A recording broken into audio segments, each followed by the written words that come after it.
السلام عليكم ورحمة الله تعالى وبركاته. إذا اليوم نمشيو للفقرة الموالية، يعني من بعد ما تطرقنا لاديسيون إلى سوستراكسيون دو نومبر فراكسيونير، دابا نمشيو لا ميتيبليكاسيون إلى ديفيزيون. إذا في الجزء الأول نبداو بلا ميتيبليكاسيون. إذا عندنا ريغل 1 pour multiplier deux fractions on multiplie le numérateur entre eux et le dénominateur entre eux. سهلة، يعني باش نحسبو وجداء عددين كسريين نديرو وجداء ديال البسطين وجداء ديال المقامين. يعني عندنا هنا a sur b fois c sur d يقال كوا يقال a fois c sur b fois d، يعني مش حاجة صعيبة. إذا نبداو بالمثال الأول.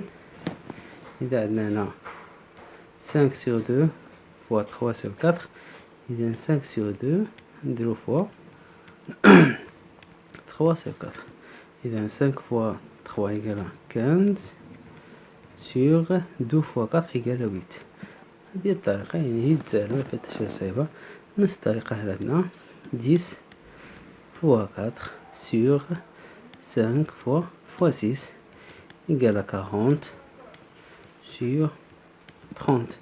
بغيت تختزل غتختزل ب10، هنا 4 على 3.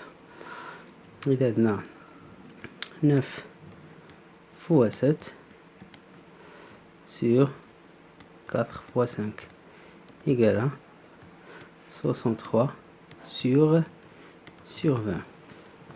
نكملو. إذا عندنا هنا نفس الطريقة 60 fois 4 sur 12 fois 10 égale 240 sur 120. ممكن تختزل تختزل، حنا نخلو على الشكل. ملاحظة مزيانة هنا، هاد العملية جد مهمة. فلاحظوا معايا ملي تكون عندك هنا عدد بهذا الشكل، فر الكتابة الصح ديالو هو يعني إلا بغيت تكتبها تكتبها على الشكل كتكتبها هكا، هي 5 على 1 في 7 على 4، عاد تحسب. مفهوم؟ فكاين اللي يدير كاين اللي يدير 5 في 7 على 4، 5 في 4، هذا خطأ.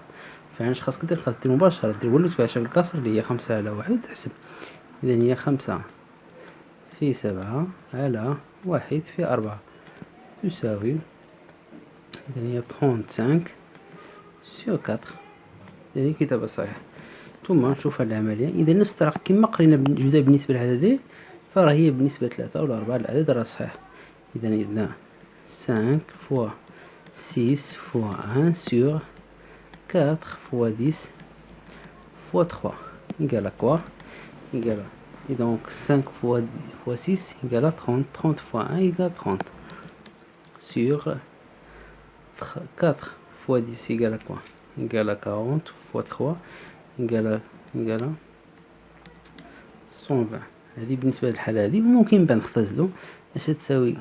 عندنا 3 نخلوها كما هي، هنا في 1 وهنا عندنا 3 في 4، ونختزلو 30 مع 30 تبقى لنا كم؟ تبقى لنا 1 على 4. لكن اللي كتبها هكا صحيح، لكن إلا فرض عليك في التمرين أنك خاص تختزل، يعني خاص في الآخر داك الرقم يبقى لك irréductible، يعني غير قابل للاختزال. مفهوم؟ مزيان. دابا نمشيو للفقرة الموالية. إذا عندنا هنا l'inverse d'un nombre on écrit fractionnel non nul، يعني مقلوب عدد كسري غير منعدم. إذا نشوفو ريغل 2 soit a et b de nombres décimaux non nuls، يعني a و b عددان كسرين عددان عشريين يخالفا الصفر، يعني حتى واحد ما يساوي صفر. تيقولك l'inverse de a est 1 sur a، يعني المقلوب ديال a هو 1 على a، و l'inverse de a sur b égale b على a. يعني تتقلبوا، يعني داك العدد يكون في البسط يولي في المقام، واللي في المقام تولي في البسط. مثلا 5 على 3 المقلوب ديالو هو كم؟ 3 على 5. بالطبع المقلوب راه ما تساويش داك العدد ديالو، خطأ، ما تساويش، يكون مخالف، ماشي نفس القيمة. مفهوم؟ يعني هذه قيمة وهذه قيمة. مثلا 3 على 8 المقلوب ديالها هو كم؟ هو 8 على 3 إلى آخره. إذا نشوفوا أمثلة باش نفهموا أكثر. إذا عندنا هنا l'inverse de 2,5 et يعني شي يساوي في هذه الحالة تساوي 1 sur 2,5. هذا هو المقلوب ديالو. كذلك نشوف المقلوب ديالو. إذا تقلب الأرقام تولي 2 على 7. كذلك هنا عندنا 4 على 1 اللي تساوي في الأصل هي 4، لأن 4 على 1 هي 4. ثم عندنا المقلوب ديال 6 على 1 هو 1 على 6. المقلوب ديال 1 شنو هو؟ هو 1 على 1 اللي هو 1 نفسه، يعني المقلوب ديال 1 هو 1 هو نفسه. كذلك هنا المقلوب ديال العدد اللي هو 10 sur 33,4. مفهوم؟ إذا هذا هو المقلوب ديال العدد، أو يسموه l'inverse d'un nombre fractionnaire. دابا نمشيو la division. إذا عندنا règle 3 pour faire la division d'un nombre en écriture fractionnaire par un nombre en écriture fractionnaire non nulle. يعني باش نحسبوا خارج ديال عدد على شكل كتابة كسرية مقسوم على عدد آخر على شكل كتابة كسرية، بمعنى باش نديرو الخارج ديال العددين كسريين. هذا الشيء هو التلخيص ديال الجملة الأولى كاملة. يعني باش نديرو الخارج ديال العددين كسريين شنديرو؟ on multiplie le premier nombre par l'inverse du deuxième. يعني تنديرو الجداء ديال العدد الأول في المقلوب الثاني. هنلاحظ معايا مزيان هنا a sur b divise c sur d. اش درنا العدد الأول خلينا كما هو. شتي هاد a راه بقات هي a على d a على b a على b fois quoi fois l'inverse de la deuxième nombre اللي هو يولي هو d على c. وملي تولي الضرب سهل، الضرب نديرو البسط في البسط والمقام في المقام. مفهوم؟ نمشيو للمثال. إذا عندنا 5 sur 2 divisé 3 sur 4 يقال كوا. إذا نديرو هو الأول جوج ديال الكسور يولي جداء تولي هي 5 على 2 في 4 على 3. يعني خلينا العدد الأول كما هو وضربناه في المقلوب ديالو. واش يساوي؟ يساوي 5 في 4 على 2 في 3 عذرا يساوي يقال 20 sur 6. بالاختصار تختزن. نشوف العدد الثاني نفس الطريقة. إذا 10 sur 5 fois l'inverse de 4 sur 6 égale 6 sur 4. باردون الدرونجمون كاين هنا. ومن بعد نكملو. إذا يساوينا 10 fois 6 sur 5 fois 4 يقال كوا يولي 60 sur 20. نكملو نشوفو المثال من بعد. إذا 9 sur 4 fois l'inverse اللي هو 5 sur 7 يقال 45 sur 28. نفس الطريقة عندنا 60 fois 60 sur 12 fois 10 sur sur 4 égale à quoi? Égale à 700 sur 48.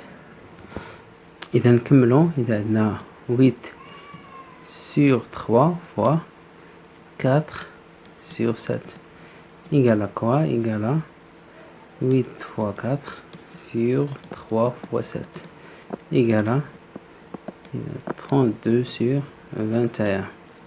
مفهوم؟ نفترض بلي تختزل. دابا هادو كاين اللي فيهم اختزال كاين اللي مفيهمش. ناخد مثلا هادي نديرو اختزال. نبداو من الاول ماشي بالضرورة الاخر عاد نحسب الاختزال. نبداو من الاول. اذا عندنا 60 قلنا divisé par 12 divise 4 sur 10 égale à 60 fois 12 fois 10 sur 4. إذا نحاول نفككو داك العدد.